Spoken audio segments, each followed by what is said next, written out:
So a very, very warm welcome to all of you who are joining us from all around the globe. And on behalf of ISA, UNICEF, and the LEGO Foundation. My name is Zorica Trikic, and I'm a Senior Program Manager at ISA, the International Step-by-Step Association, an organization with close to 100 members working in the early childhood field in Europe and Central Asia. And I have a privilege to facilitate this, in my opinion, very challenging and very interesting event. The title of our webinar is Caring for the Caregivers, a path towards playful parenting. And during the webinar, we are going to try to unpack the magic 3C formula: connect and care to cope. And also to showcase how Caring for the Caregivers program can enhance your efforts in supporting and enriching playful caregiver-child interactions. We hope that presentation and examples shared by our panelists are going to inspire you, make you reflect on how the well-being of children and caregivers are intertwined, and why play and playful parenting are the key for caregivers' mental health and for the prevention of adverse childhood experiences. Enjoy the webinar, get inspired, build on lessons learned, good ideas and practices from Serbia, and add a human touch to your practices. And remember that the joy is the key word. Today, with us, we have a group of very passionate and dedicated professionals. We have Jill Pop. Jill, can you wave to us? Jill Pop, a senior researcher specialist from the LEGO Foundation. We have Radhika Mitter, an early childhood development officer at UNICEF headquarters, New York, and Radhika supports UNICEF work on caregiver mental health and playful parenting. Radhika will also help me co-moderate the webinar, and she will, together with Ivana, can you wave, Ivana, Vojvodic from UNICEF Serbia, pay special attention to your questions and comments. So please use the chat box and Q&A box. We have Mila Vukovic-Jovanovic, an early childhood development officer, UNICEF Serbia. She is responsible for implementation of the Playful Parenting Program and Caring for the Caregivers program in Serbia. We also have two people from the front lines. We have people who are master trainers, who are practitioners and supervisors for the Caring for the Caregivers program in Serbia. We have Kristina Nedeljković. It's not about me waving, you should wave so people can see. We have Kristina Nedeljković. She is a home visiting nurse and head of the home visiting nurse service of the Health Center of Novi Sad. And Kosta Gajic, social worker from the Shelter for Mothers and Newborns in Belgrade. And during the webinar, we will also hear a brief testimony from a mother, Ivana, who participated in the program. A huge thank you for Ivana and thumbs up for the courage to speak in public about her experience. We also have Teresa and Olesia. They will support us, my colleagues from ISA. They will support technical part of this webinar. Thank you, dear panelists, for accepting our invitation to contribute to this discussion. And dear participants, I like to say that at the beginning of every webinar, you are going to see us and you are going to hear us, but please keep in mind that we are giving voice, we are speaking on behalf of hundreds of parents and professionals from different sectors around the globe whose work and efforts we are sharing with you. It's not about us. It's about huge number of people who dedicated their time and energy to make people's life more beautiful and meaningful. So before we start, I would like to remind you that we will do one brief Mentimeter, but use a question and answer box and chat box to share your thoughts with us, your reflections. And we are going to select a few questions to address them with panelists, but we will also, all our panelists promised that they will also answer your questions in the chat box and question and answer box. And before we move to presentation, let's do a short Mentimeter exercise. So this is what parents, and Olesia will put in the chat box the number that you have to put in Mentimeter. So you go to www.menti.com and then you'll put the code 1124, and unfortunately I cannot see this one. It's Teresa, can you help? It's 694.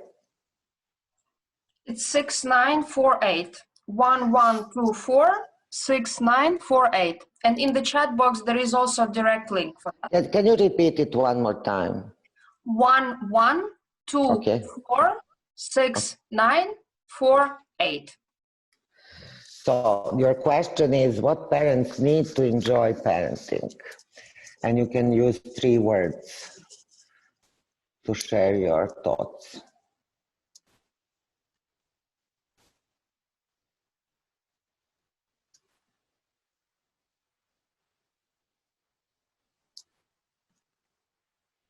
And there was while you are answering, there was a question in the text, in a chat. Yes, we are going to share the recording.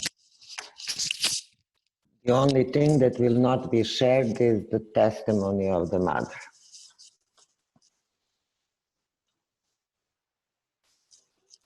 Yeah. Knowledge, time, love. So you know everything. So I hope our panelists are going to help you just reorganize or additionally organize what you already know. Humor. Yeah. Is there joy anywhere? Yeah, there is joy.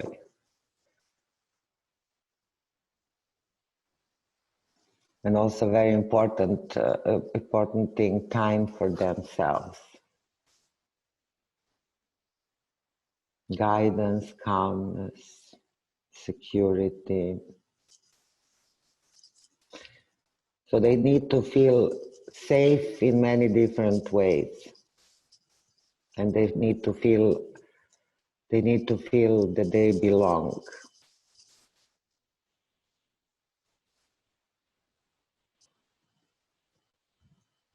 Quality time, rest.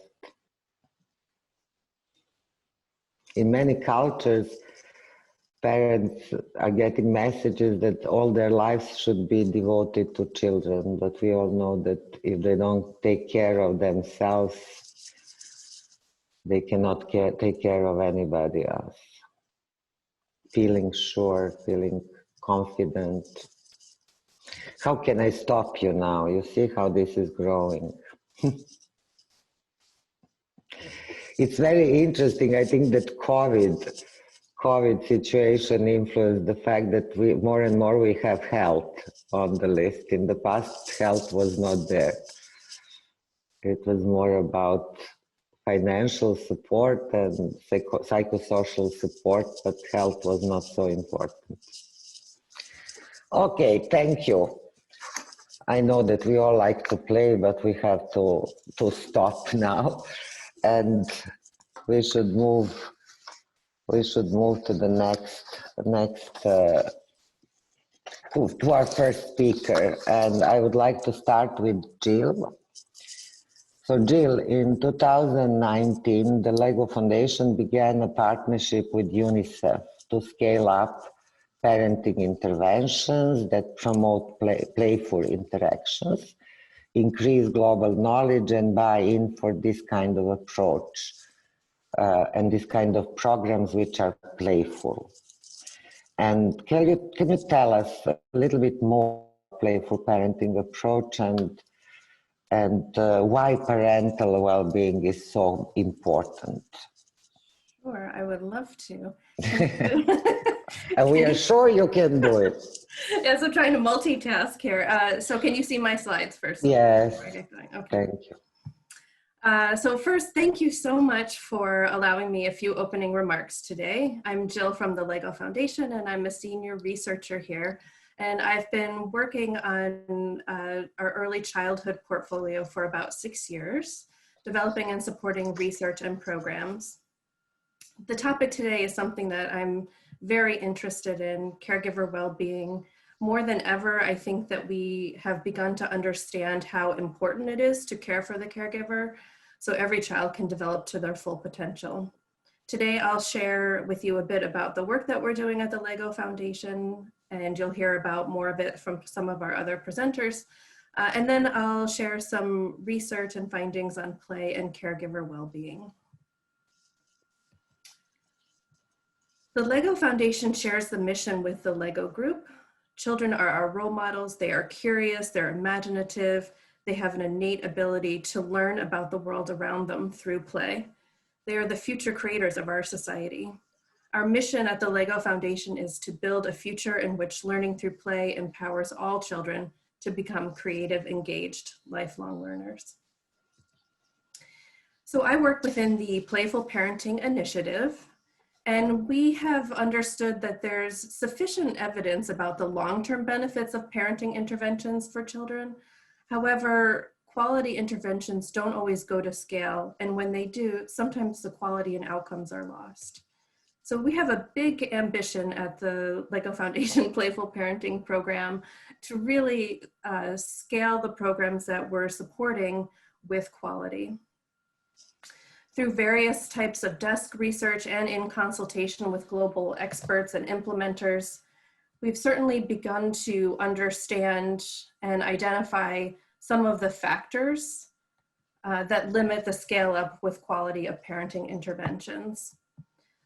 For example, we've learned about, certainly maybe some of you have experienced this as well, insufficient funding from international funders to support the scale up of proven concepts, limited understanding about the core components and required adaptations for playful parenting interventions. Key public sectors may not have the information they need to invest and sustain in parenting interventions.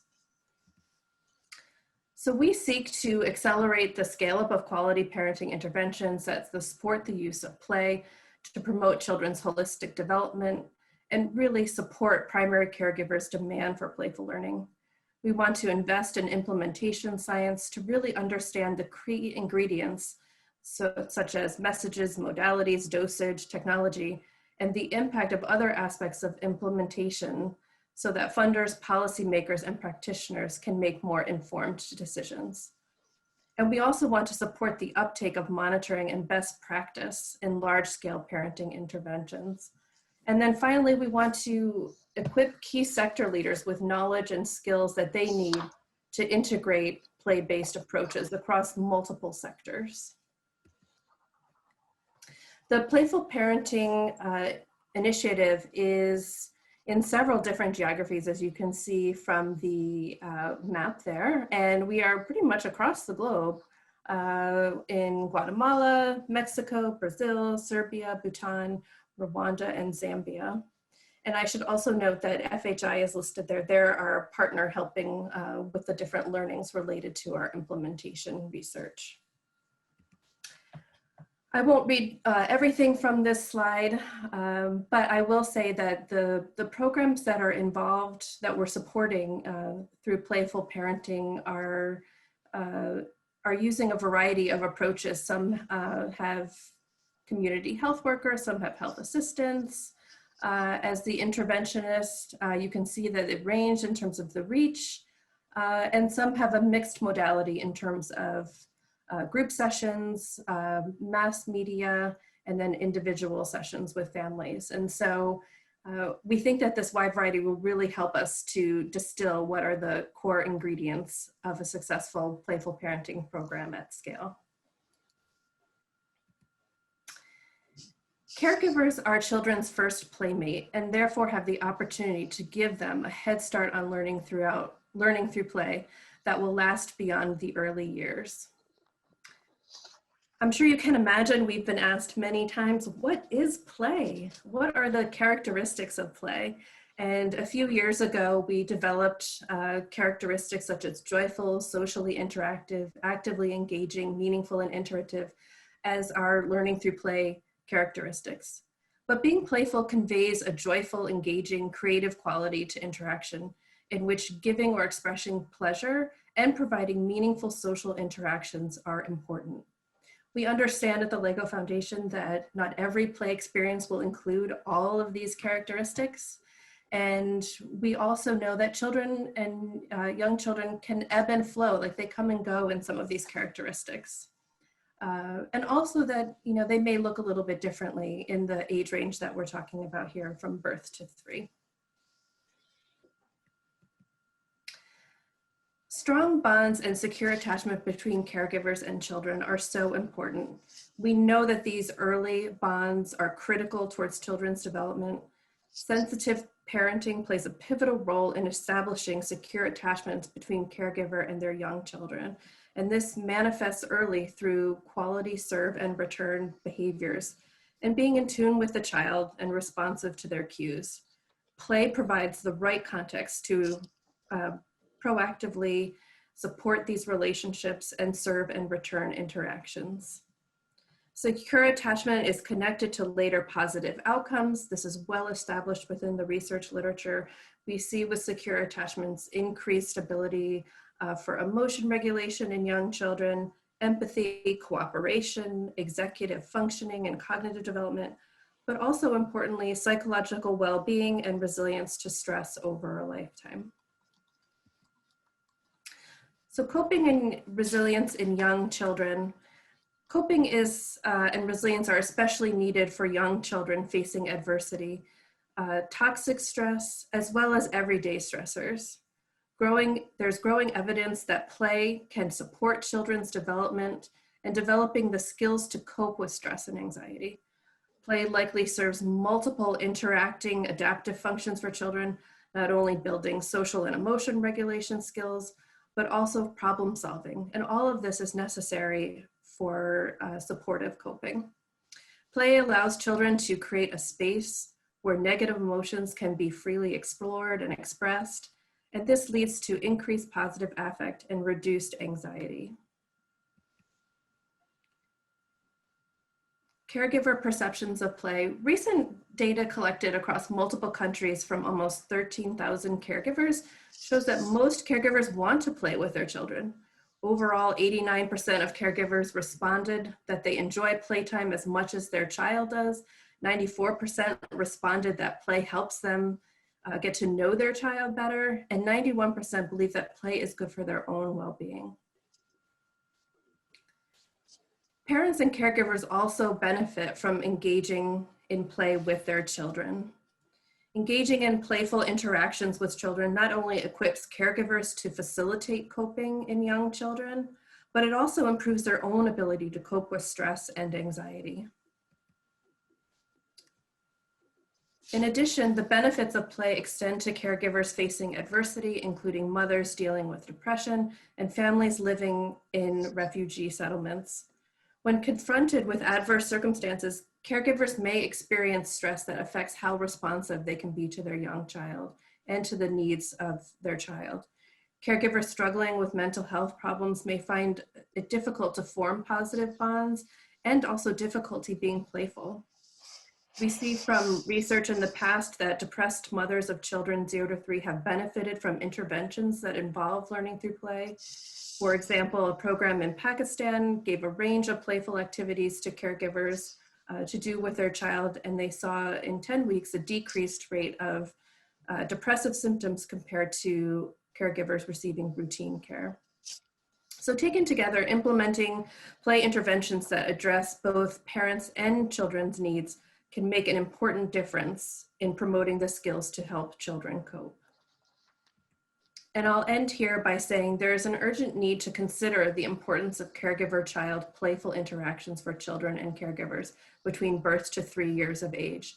Examples of caregiver-child play at this stage of development are all around us in the supermarket, in the playground, and at home, and at different points in everyday play.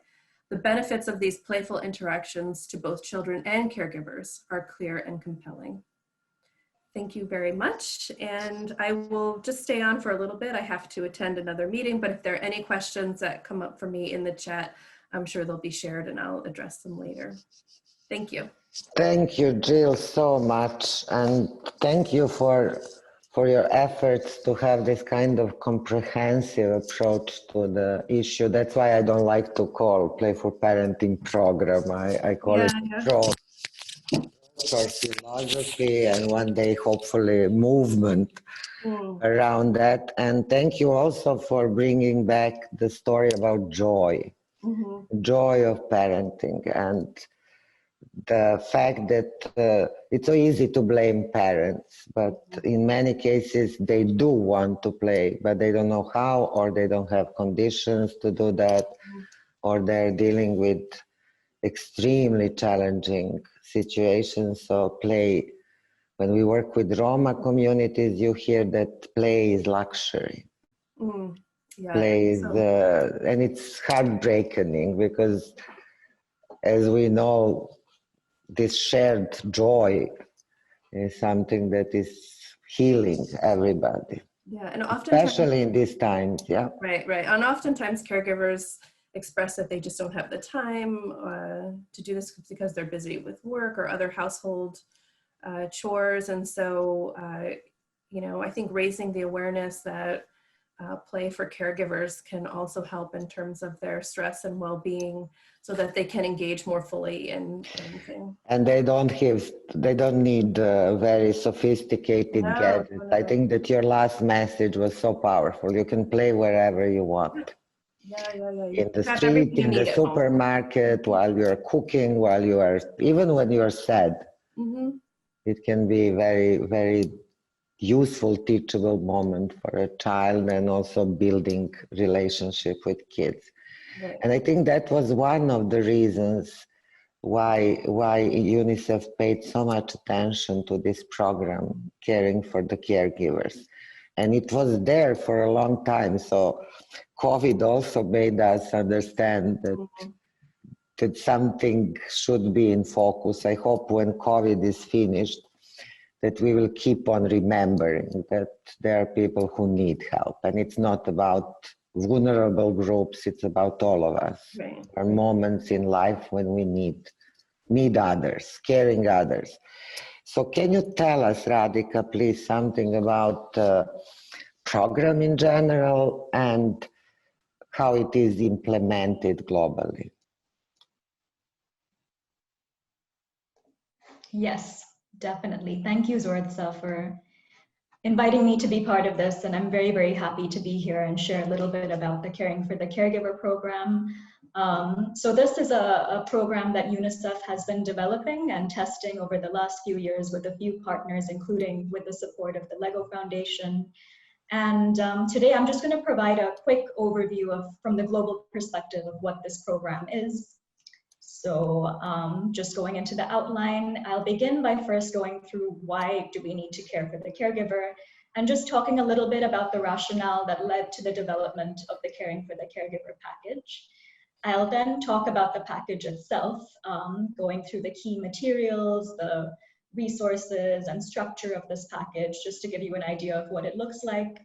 And then finally, I'll just briefly talk about how we are testing and validating this package. And across all of these components, I will talk a little bit about the linkages between caring for the caregiver and playful parenting. So why do we need to care for the caregiver? So I think many of us know that nurturing care in the early years is really critical for child development, and parents or caregivers play a key role in providing that nurturing care to their young children. Growing evidence is showing that growing evidence, including from the Lancet 2016 series on ECD and from the UNICEF ECD program guidance, highlights that support for caregiver mental health and well-being is a key prerequisite for optimal child development. So by supporting parents and caregivers, they are then better able to provide nurturing care and engage in playful parenting with their young children. And just connecting to Jill's presentation just now, what I think is really interesting is engaging in playful interactions is also beneficial to the mental health and well-being of both children and caregivers. And play can really be a tool that can help children develop resilience and help both children and caregivers cope with stress and anxiety, and especially in these difficult times. And what we found from all of this evidence is that without first supporting the caregiver, efforts to support children's development is unlikely to be successful. And that support for caregiver mental health and well-being is the key gap that a lot of ECD programs don't currently address, and this is something that Caring for the Caregiver aims to address. So the Caring for the Caregiver approach aims to move away from child or caregiver-only approaches towards an approach that really combines support for the caregiver, the child, and the caregiving environment around them. It empowers caregivers with emotional availability, knowledge, skills, and resources for caregiving. And one thing that is important to note is that it focuses on mental health across the life cycle. So by preventing mental health issues in the child and also providing care and support for adolescent caregivers, CFC connects the two generations and really adopts a life cycle approach. So now I'll go into what is the Caring for the Caregiver package.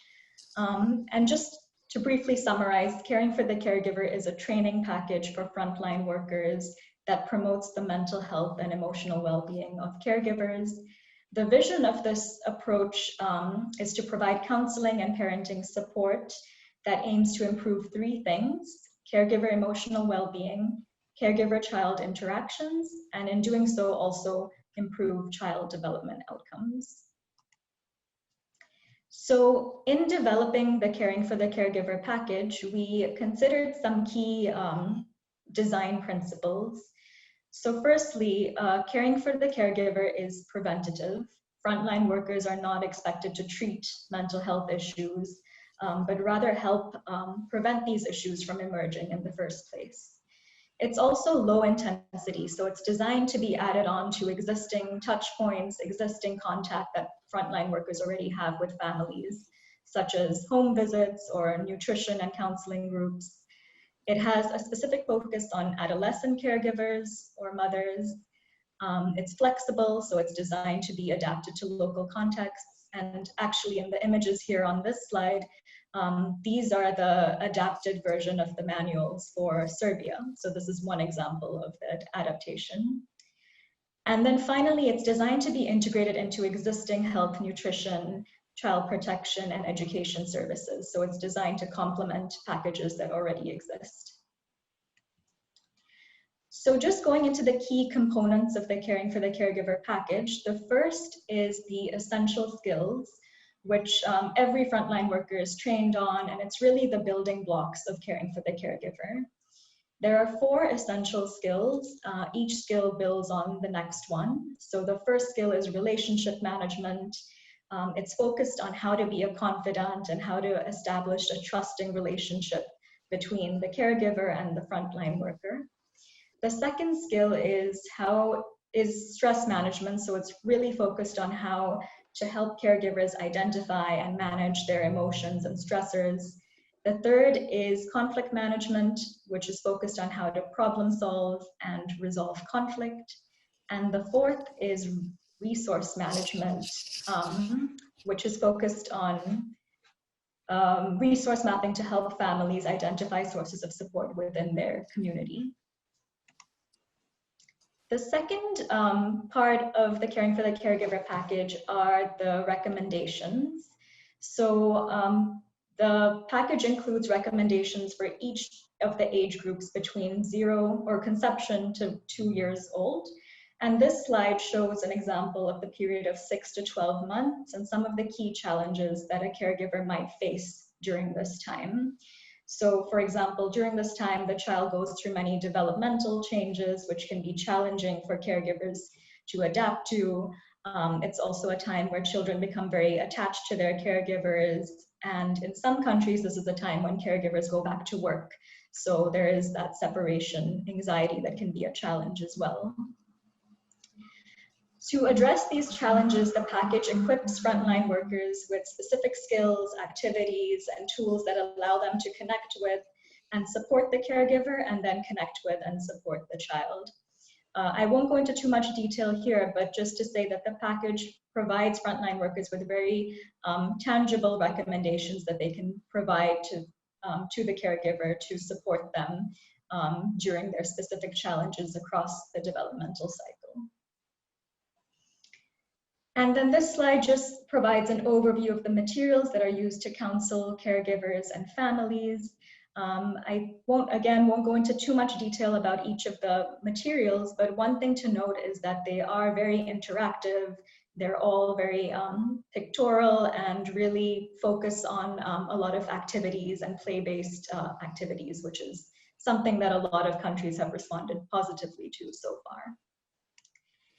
So just entering the final section of this presentation, I wanted to talk a little bit about how CFC is being developed and validated. And so just briefly, this is a 3-phase process. We began by developing a prototype version of Caring for the Caregiver, which was completed in 2019. Right now, we're validating, adapting, and finalizing the package. We're testing it in 8 different countries. And we're hoping to use the lessons learned to really help finalize this package. And then the 3rd phase is really focused on pathways to scale and evidence. So we're seeing now more than ever before, there's a huge demand for caregiver support and mental health. And so we do want to roll out this package to additional countries to respond to this demand. We're also adapting it to humanitarian settings, so we'll be implementing it in both development and humanitarian contexts. And then we want to keep continuing to generate evidence and really collect more data to keep improving this package in the future. This is just a quick snapshot of all the countries where it's being implemented right now or tested right now. Serbia is one of the examples.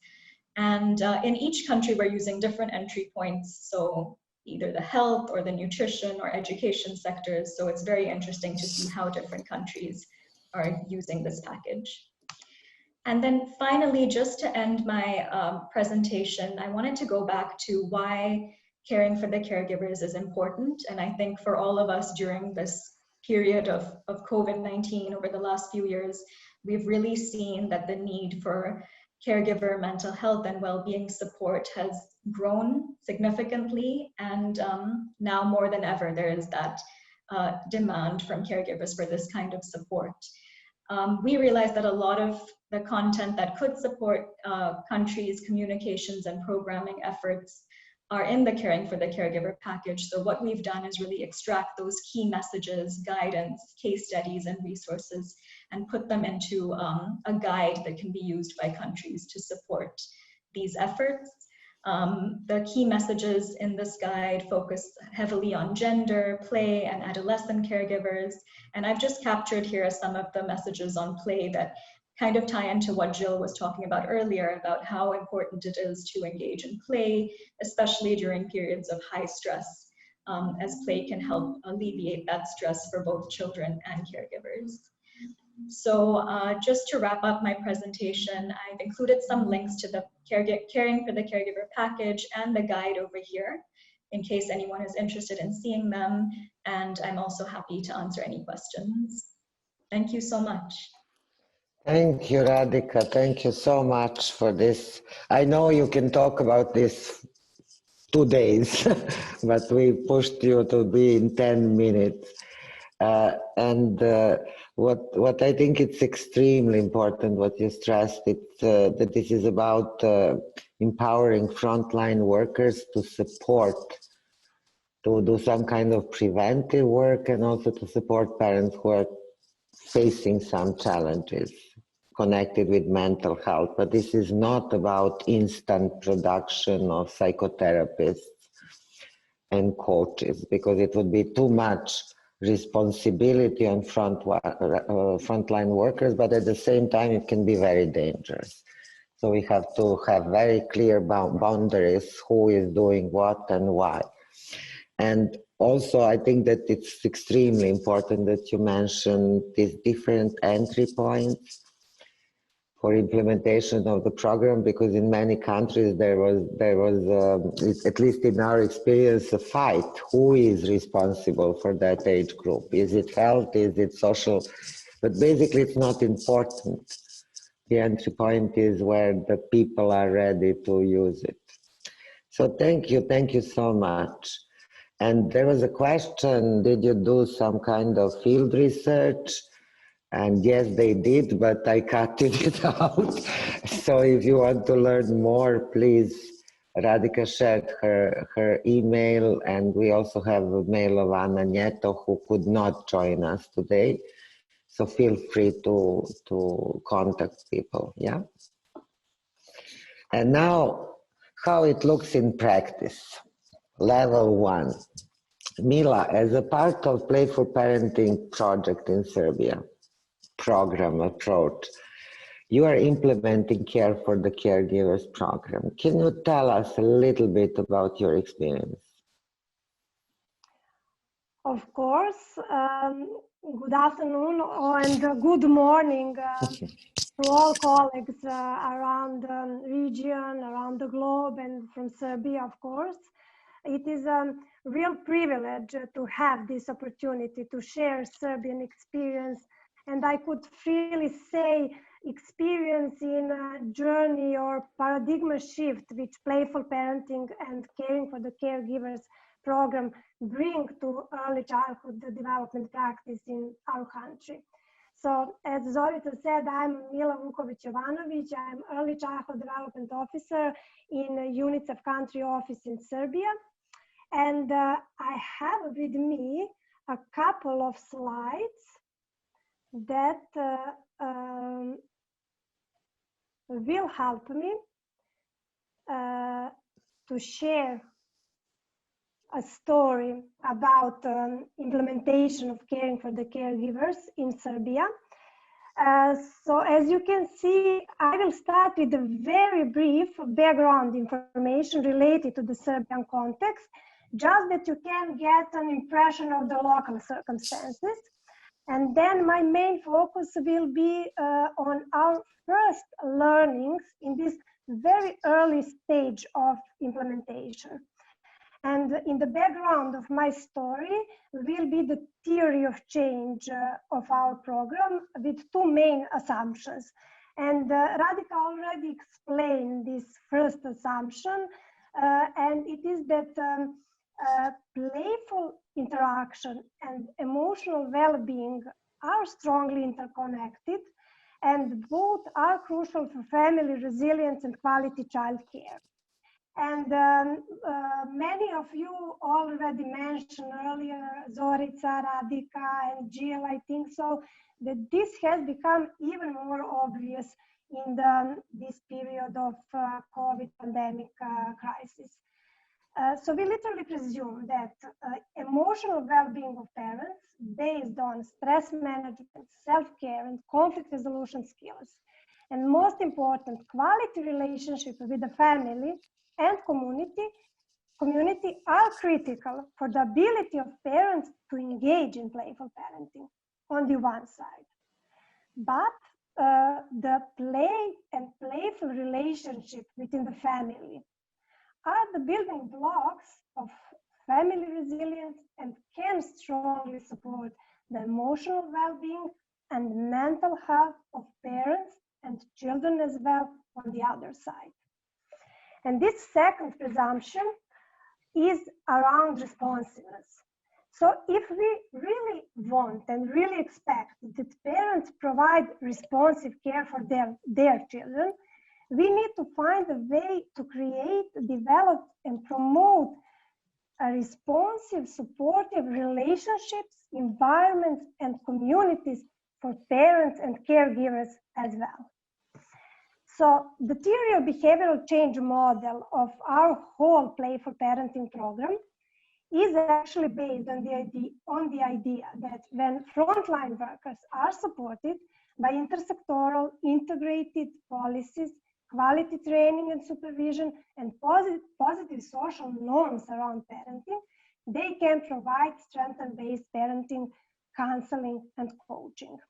So this theory is reflected in our scaling up strategies within the program. So Serbian context. I will try to be very brief around this, but I think it is worth to mention that the latest multiple indicator cluster survey has shown that even that 90% of caregivers in Serbia don't approve of violent disciplining, yet every third child aged 3 to 4 years has experienced physical disciplining at home still. And still only 40% of fathers are actively involved in learning and playing with their young children. And maybe most important information coming from this survey is that social inequalities among children remain very high in our country. And at the same time, the dominant practice of health and social services are driven with the values of medical approach, neglecting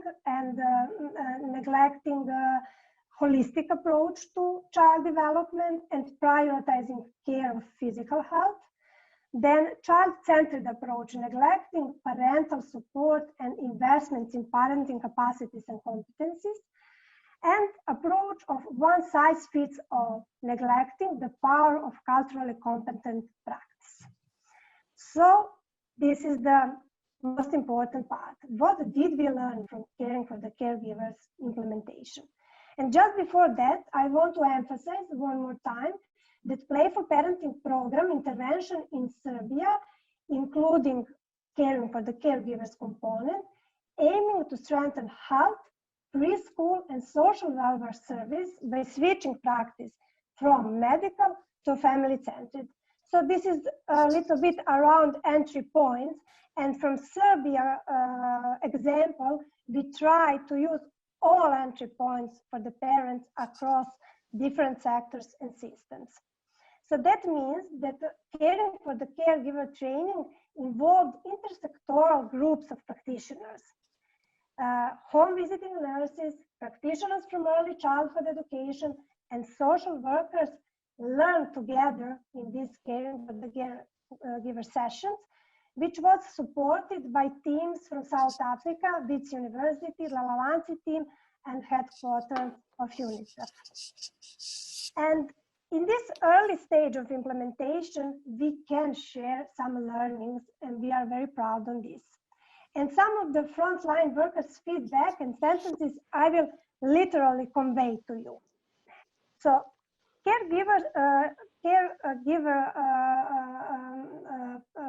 caring for the caregivers program gives to frontline workers a new, deeper level of understanding of vulnerability, stigma, and deprivation. So, after some of the training workshops and discussion that we have, participants and practitioners become ready to see caregivers differently, and they realize that some of the parents and caregivers among our society face much more adversity, stress, pressure, and fragility that we too often in our regular and routine practice actually neglect. So they literally become aware that when everybody sees you as a problem, it is hard to believe that you are capable of being a good partner, a good parent. So they conclude, with this they conclude, what we need to understand, and this program really supports us in this, that we need to understand the real barriers to sensitive and responsive parenting, but from the parent's perspective. And we need to tackle these barriers on the emotional, relationship, and resource availability level. And we need to include building on the caregiver's strengths and increasing the self-confidence of parents and caregivers. In addition to that, they also recognize that actually we don't need some magic or some special treatment that Zorica already mentioned. That actually one nurturing interpersonal relationship between frontline workers and caregivers could provide a unique experience for some caregivers and could enable parents to find capacities in themselves or in their environment for sensitive, responsive, and playful parenting. So frontline workers, after this training, agree that this program gives them tools to reshape their role from the parent educators to collaborative partners with parents, and helping them to literally become the blanket of support for caregivers. And this is one of the favorite metaphors in the program. And moreover, since we all know that parenting isn't only about teaching children, and the parenting is much more about a relationship, the support for parents also should be about relationship and connection, and not only about teaching parents how to do their unique and very special role in their life. So finally, when caregivers are supported to practice self-care, stress coping, problem and conflict resolution strategies, engaging families and community support, they become able to provide comfort, connection, emotional security, stimulation, and learning through playful child-parent interaction. So finally, caregivers who is capable for nurturing playful interaction with their children are the best prevention of the harsh parenting and the violent disciplining. And I will conclude with this, that at the end of the day, children actually always want their parents to be healthy and able to play with them. So we owe to every child to ensure that parents are supported to be healthy and able to engage in nurturing care and playful relationship with their children. And to complement our early childhood development program with this missing component, focusing on the outcomes related to well-being of caregivers. Oh, thank you, Mila. It's so moving. And I'm always impressed how this is so simple, but yet so difficult to implement. And I all my professional life, I'm trying to understand why, because this is like just love and respect the other. But let us move to the front lines. And today we have, I'm really very, very happy to have today with us two persons coming from the front line. We have Christina and Costa, and Christina is implementing like a universal large-scale state program, and Costa is working with the most challenging, with people who are facing very, very challenging situations. So let's start from Christina. Christina, can you tell us, from your perspective, how the implementation of this program looks like? Because you didn't start from scratch. You used what was already there and just enriched the story. Thank you. Well, hello to everybody. Like Jill said, we are all multitasking, so I'm trying to share my presentation. Okay. And we are supporting you and caring for you, so you will succeed. Thank you, and I think I did it. You should be all seeing my slide right now. Yeah. Okay. As Zorica said, my name is Kristina Nedeljković, and I am the head of polyvalent home visiting nurse service in health center in Novi Sad. This is the most prominent organizational unit of this kind in Serbia, and I suppose in the Balkan region also. Our service supports families during the early childhood development period in building healthy and nurturing, supportive, and now also playful environment for their children. We have a really unique opportunity to model within the family environment, but together with family members, good parental practices. This is what makes the role of home visitor nurses outstanding in respect to other professionals addressing families and children at early age. You know, meeting families in their settings and homes provides us the chance to understand and recognize the situation children and caregivers are living in.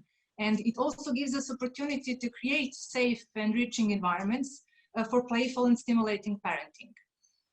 Home is a great place because home is the place where you can see all the factors that impact child's development, being those positive or negative ones.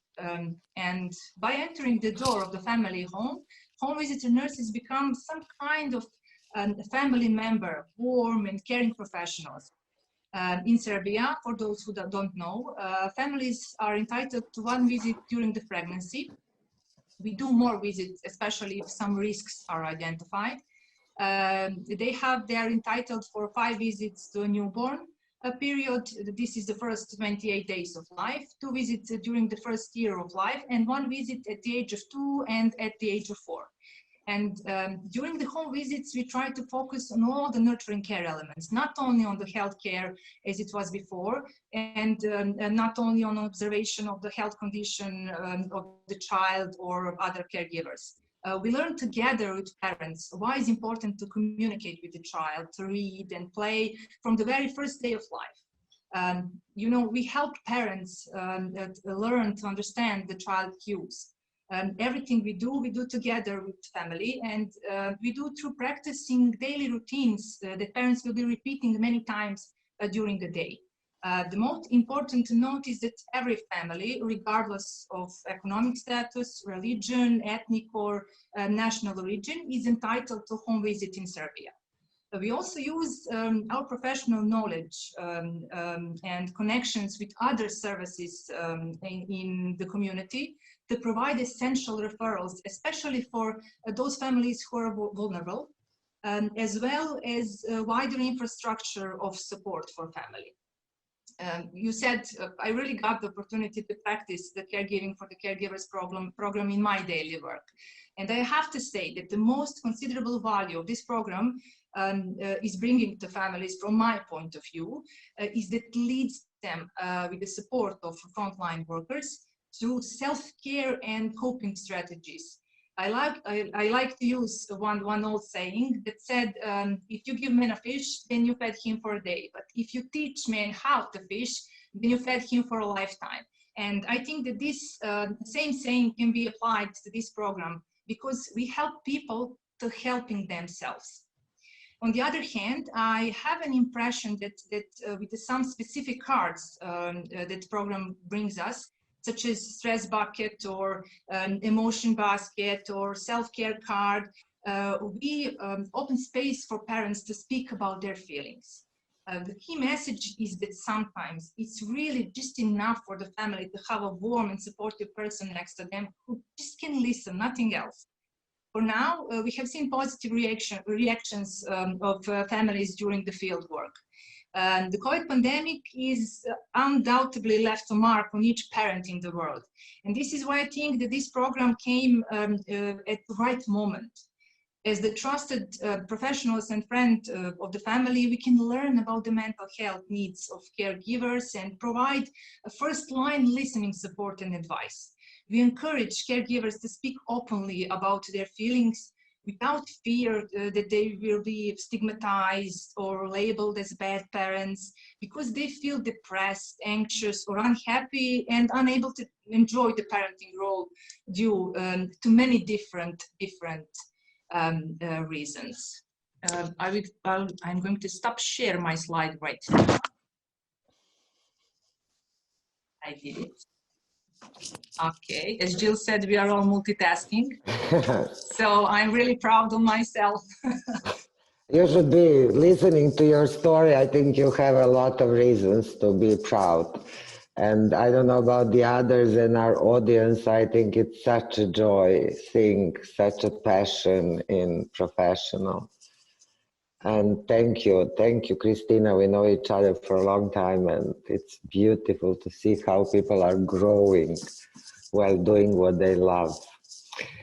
And now let's move to Costa. Dear Costa, you are very special and precious for us because you are shifting paradigms. You are a man working in a shelter with most vulnerable parents, mostly mothers.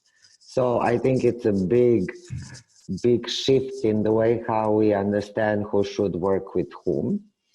So can you tell us a little bit about implementation and what are the main benefits for children and families? Okay, hello to everyone, and Zorica, thank you for this kind of introduction. It felt really special and great. So I also want to thank you for the opportunity to share our experience in CFC program in the shelter for mothers and newborns in Belgrade. As you already know, my name is, Zorica told you, my name is Costa Gajic. My profession is social worker, and I've been working within the shelter for mothers and newborns in Belgrade for the last 10 years. I will try to make it more clear about the context of the institution where I'm working. The shelter is residential care institution for pregnant women and mothers with children also who in simple terms lack adequate support in the particular moment in their life, and usually that lack of support in the moment they're asking for additional support is when they are expecting a baby or the newborn has already come.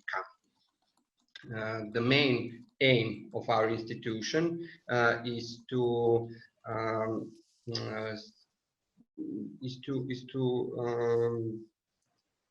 bring and help and support development of the secure attachment between parents and the child, and in addition of that, to prevent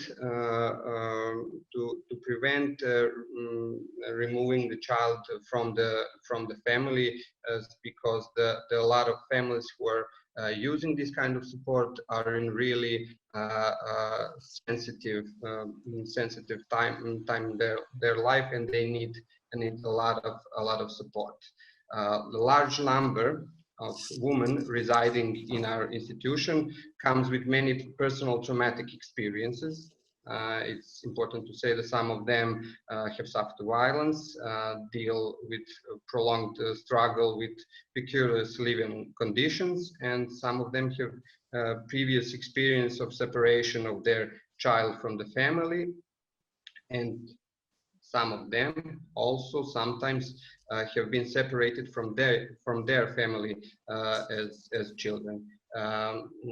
It's important to know the context and the support which is needed to help the families to cope with all the stress that is combining at the particular moment in their life. All their struggle and their stories are exhausted to the maximum extent their parental capacities, particularly when support is most needed, as I already said, when the baby is arriving or has just arrived. Mothers with children usually stay in our institution for until the age of one of their child, but they also are in contact, and they're staying with the elderly child within the family. So When we are talking about direct work with families within the shelter, the CFC program supports and promotes responsive, playful parenting with a strong focus on preserving the mental health of parents and caregivers. And I think it's really important, we already mentioned it a couple of times today, to understand that being interested in mental health of caregivers and the parents doesn't necessarily needs some psychotherapy knowledges, some special level of education. It really needs relationship between caring person and the parent, and it really works. When this relationship is established, it really works. The work with the families and the support they receive in enhancing parental capacities are essential for developing a strong bond with a child. CFC places relationship based on trust and respect between parents and caregivers and practitioners who are working with them. It's really important to know how to be a confidant, how to develop such a relationship, because people cannot change their behavior unless they feel safe. And when they feel safe and accepted, they can transfer it also towards their children and their partners and wider community. I think also it's really important that the language used in the program is understandable for the parents. It easily communicates with both of the parents. It easily communicates with elderly children. So it can provide a secure place to talk about whatever they are experiencing, in focus with about talking with about their emotions. And I think it's really important to on that level. It also enables parents to understand and to be in touch with themselves when some practical things occur in their life. I think that for this time of webinar will be just fine. Thank you, Costa, and thanks to Costa, we have a brief testimony of a very young mother from the shelter, and Ivana and her boy are there for more than 18 months, and now they're preparing to leave.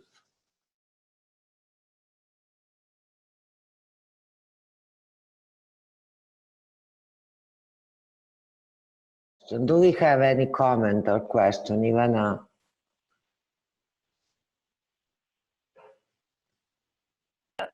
We have managed to answer, as you said, to all the upcoming questions, but maybe I have a question You always have a question. For Christina, for example, if she could say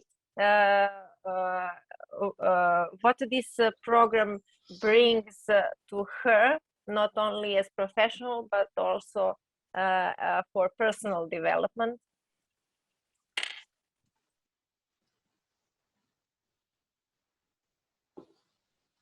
I have two mices here, so I'm trying to okay, thank you, Ivana, for the question. For me, it appears to me that this program is reminding us that we are all humans at first place, and after that we are all professionals and have some professional role working with families. And if we have this warm and supportive approach in relating with the family, it's much easier to build trustful relationship and to become a family member unit. Until, as my colleague Svetlana used to say, they don't spread their wings and fly on their own. This approach enables families adopt positive behavior models and opens opportunities to child to fulfill his or her full potentials. It's so enriching. We can fulfill the professional aspiration to make a difference to young children and families, and this is what I think it's the best of this program. This program is also helping to me, or definitely us professionals, to deal with our own stress. Sometimes we use this card. On my slide, you could see it was one bullet that said peer support. Sometimes we use these cards as a sort of peer support between to make the burden. You know, you need to love the job of home home visiting nurse to be able to successfully perform it. So I think that the care about ourselves is also essential for our future. So thank you, Ivana, for this question, and thank you, Christina, to your answer, because what I'm hearing is that your role is changing, understanding of your role. So there are personal benefits, but also professional. And you answered to that question, but maybe Costa wants to add something. Yeah, I would like to say that it helped me to in professional way of working, not be focused on solving the problem all the time, because sometimes we are set that we need to resolve everything that is in our path with the families, but to stop and focus on the emotions,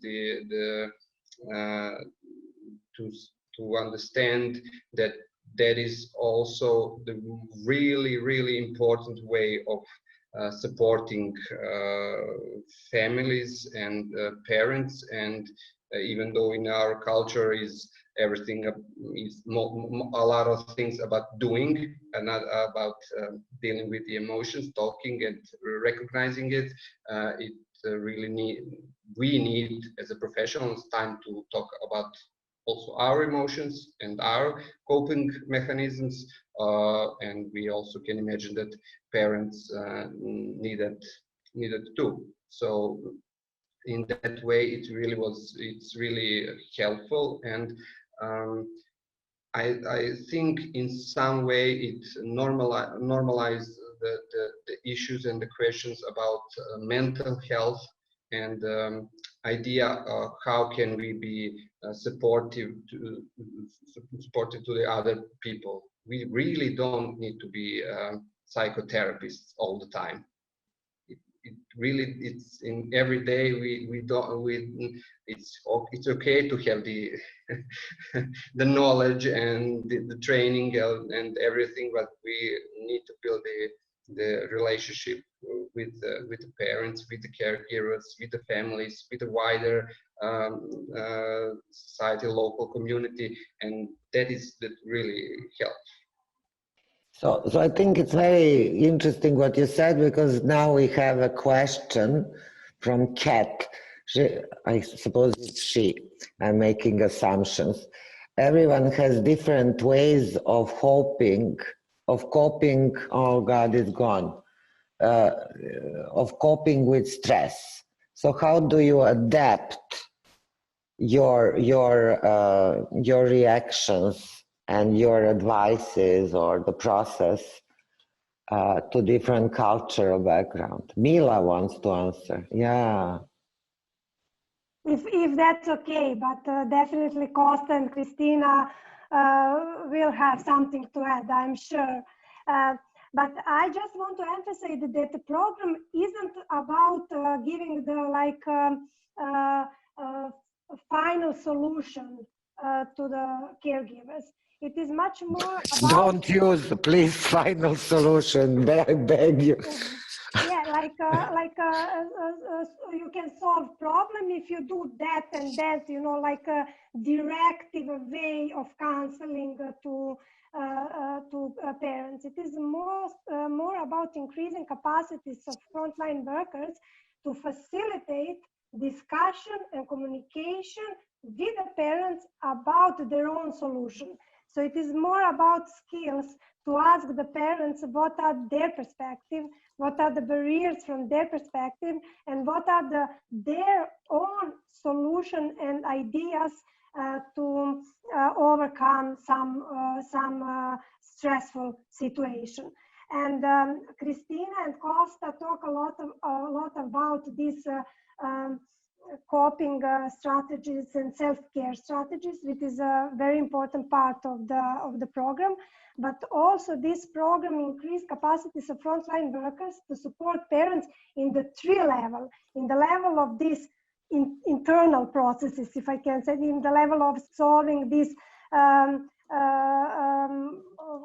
how I can say this about their own feelings, about their own coping strategies.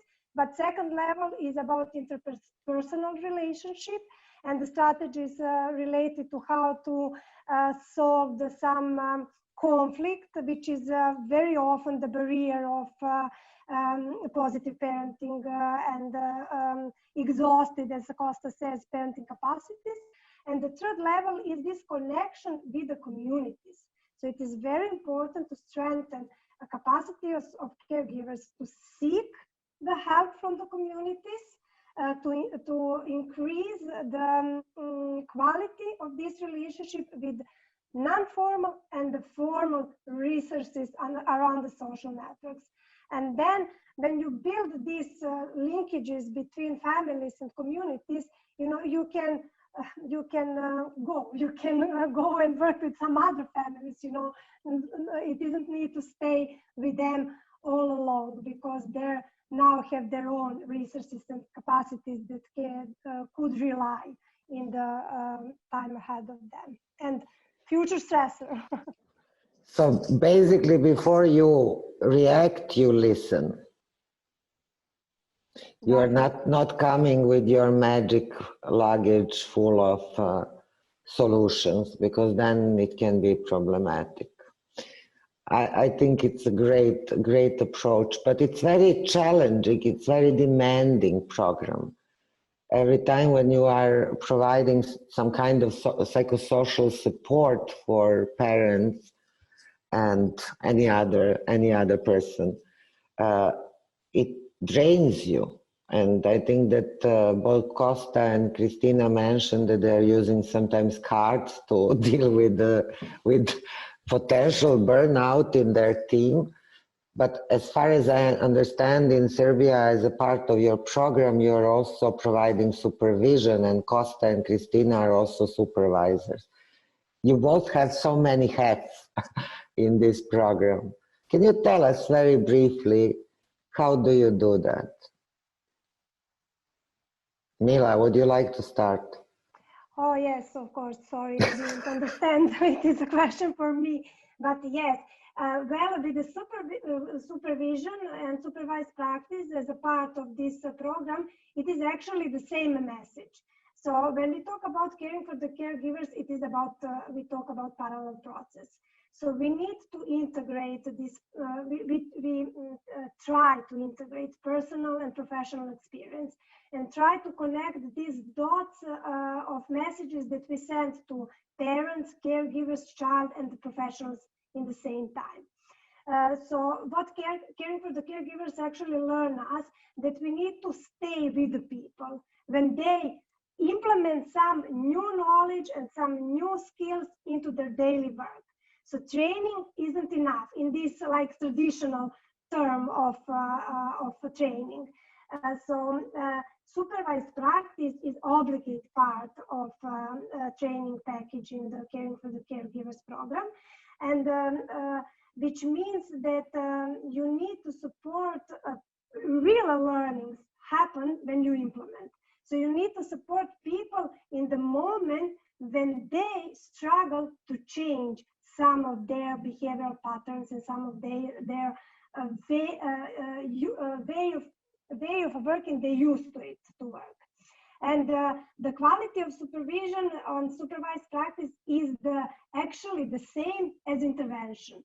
So you need to start with validate what professionals already do well. You need to validate the efforts they put in. And you need to understand the barriers from their perspective. So it is so important to ask them, what stops you, to ask these people how they cope, how they feel, what's the support they use. So you need to help them to find their own solution of how to implement these new skills in their daily work. Basically, sorry. Christina, yeah. So Costa and Christina do that on the daily basis with their colleagues. So what I love in this story is that what you're saying, and I strongly believe in that, is to be able to give, you have to experience. So basically you're giving professionals the same kind of support you're giving to parents, because they have to feel what it means to be listened, appreciated, supported, and just like accepted without judgment. So Costa, Christina, do you want to add something, or we are going to finish on this romantic note? I would like to add that I think that the most hard part of this program was to me to learn how to stop give a solution to it, because when I learned that, I did it. Yeah, because these are professions and we are taught that we have to come out. In any other case, we are incompetent. Radhika, would you like to add something before we close? No, just to say it's been really inspiring to hear the experiences of Christina and Costa, because I think we don't get to hear that too often. So it's very, very interesting to see how it's worked actually on the ground. And just to echo what everyone else was saying, I think, yes, CFC is not about providing the answers and providing the solutions, but really engaging in that conversation and building the trust with caregivers to collectively, jointly reach a solution together.